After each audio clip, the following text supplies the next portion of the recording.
साथियों नमस्कार। जैसा कि हम जानते हैं, वर्तमान में कृषि बिल को लेकर हमारे देश का सत्ता पक्ष और प्रतिपक्ष दोनों एक दूसरे से कुत्ते बिल्ली की तरह झगड़ा कर रहा है।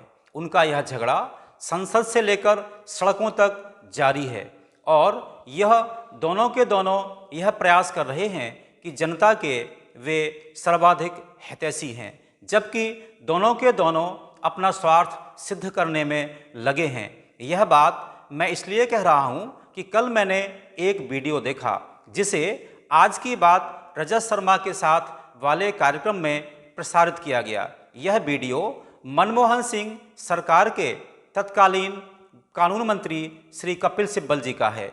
कपिल सिब्बल जी उस समय इसी कृषि बिल का संसद में जोरदार समर्थन कर रहे हैं और उसे किसानों का हितैषी बता रहे हैं। यह प्रश्न उठता है कि कोई कपिल सिब्बल से पूछे कि यह जो कृषि बिल यदि मनमोहन सिंह सरकार में किसानों का हितैषी था तो यह आज किसान विरोधी कैसे हो गया। इसके ठीक विपरीत कल एक और वीडियो वायरल कांग्रेस ने किया जो सुषमा स्वराज जी का है, जो समय प्रतिपक्ष में थी। वह इस बिल का पुरजोर विरोध कर रही थी। उनसे भी यह बात पूछने की वाजिब बनती है कि जो वर्तमान में कृषि बिल इस सरकार ने पेश किया या उसे संसद ने पास किया, यदि यह किसान हितैषी है तो उस समय सुषमा जी और वर्तमान जो सरकार है उसकी दृष्टि में जब वह प्रतिपक्ष में थी तो वह किसान विरोधी कैसे था। यहाँ पर हम सबको यह बात समझने की है कि सत्ता में कोई भी हो वह प्रायः जनता का हित ही करना चाहता है। यह बात मैं इसलिए कह रहा हूँ कि आप सबको भली प्रकार स्मरण होगा कि जब राजीव गांधी जी ने कंप्यूटर को लॉन्च किया, कंप्यूटर को हमारे देश में लाया और देश को कंप्यूटरीकरण करने का प्रयास किया, उस समय जो उस समय का प्रतिपक्ष था उसने उसका पुरजोर विरोध किया।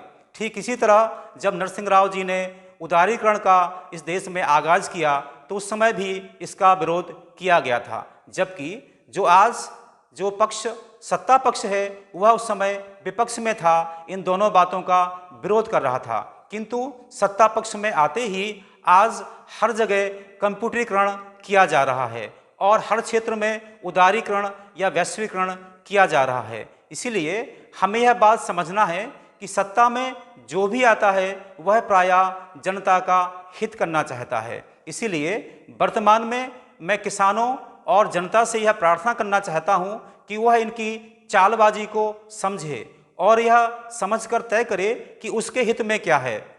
और जो किसानों के हित में यही है कि जो वर्तमान में बिल पेश किए हैं, जिन्होंने कानून का रूप लिया है, वह किसानों के लिए बहुत ज़्यादा हितकारी हैं। यह बात मैं इसलिए कह रहा हूं कि पुनः सभी को कपिल सिब्बल जी का वह संसद में दिया गया वक्तव्य सुनना चाहिए, जो वर्तमान के कृषि मंत्री से सीधा सीधा मैच करता है। इसीलिए हमें चाहिए कि जो देश के हित में है, जो समाज के हित में है, किसानों के हित में है, हम उसका समर्थन करें।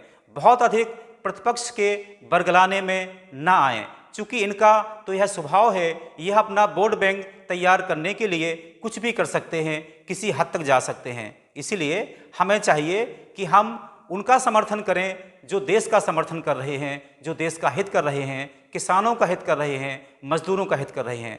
मैं इन्हीं शब्दों के साथ यह प्रार्थना करते हुए अपनी वाणी को विराम दूंगा कि हम सबको किसी सत्ता पक्ष या प्रतिपक्ष से नहीं चिपकना चाहिए, बल्कि जो देश का हित कर रहे हैं वे कोई भी हों, हमें उनका समर्थन करना चाहिए। इन्हीं शब्दों के साथ अपनी वाणी को विराम देता हूँ। ओम शांति इति।